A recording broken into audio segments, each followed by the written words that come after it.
Hello বন্ধুরা বন্ধুরা এটা হচ্ছে pixel LED control board automatic system 5 chain. এই বোর্ডে এই পিক্সেল এলইডিগুলো কন্ট্রোল করা হয়। Auto system automatic up down করা হয়। আপনারা ধৈর্য ধরে দেখুন এটা কীভাবে সেট করা হয়। প্রথমে আমরা পিক্সেল এলইডিগুলো হচ্ছে 12 ভোল্ট ডিসি, এগুলো এসি নয় ডিসি এলইডিগুলো।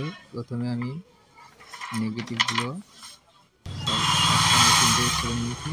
দেখুন এবারে পজিটিভগুলো আমাদের বোর্ডের ট্রানজিস্টার আছে, ট্রানজিস্টারের মাথায় যে পিনগুলো লাগানো আছে সেই পিনগুলো এক একটা করে আমি পজিটিভগুলো লাগিয়ে দেবো।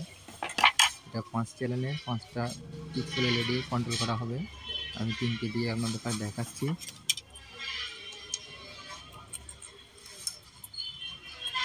পজিটিভগুলো ভালো করে লাগিয়ে নেব।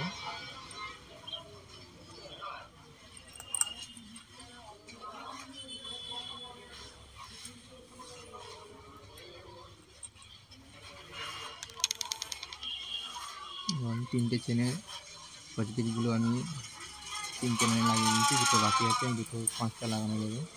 এর পজিটিভ আছে, পজিটিভে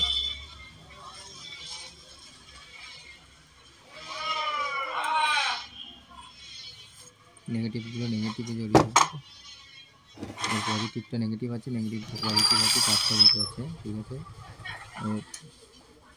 দেখুন বন্ধুরা পিক্সেলটা এলইডিটা কেমন আপ ডাউন করছে। আমার ব্যাটারি চার্জ থাকছে না, যে চার্জ লাইট করছে আসতে জ্বলছে। আমি ব্যাটারিটা একটু চার্জ দিয়ে আমার কাছে দেখাচ্ছি লাইটটি কতটা জোর জ্বলছে আর কীভাবে চলছে। আপ ডাউন করছে। 5 চ্যানেল লাগালে কতটা পাচ্ছেন। এগুলো দেখুন বিয়েবাড়ির অনুষ্ঠানে যে পিক্সেল এলইডিগুলো বোর্ড কাঁথা হয়, লাইটিং বোর্ড, এই পিক্সেল এলইডিগুলোরও বোর্ড কাঁথা হয়। আর বোর্ডে যে এলইডিগুলো আছে সেগুলো আপ ডাউন করছে। এটা থেকে আমি বোর্ডে যে একটা প্রিসেট আছে সেটা থেকে আমি এলইডিগুলো বাড়ানো কমানো করতে পারি, মানে স্পিডটা কন্ট্রোল করা যাবে, স্পিডটা আস্তে করা যাবে, জোরে করা যাবে।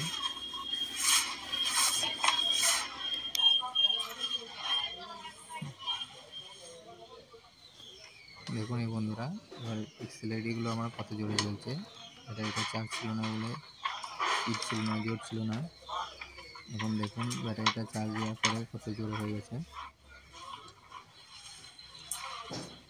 খুব সুন্দর দেখাচ্ছে। ভিডিওটা ভালো লাগলে একটা লাইক করে দেবেন।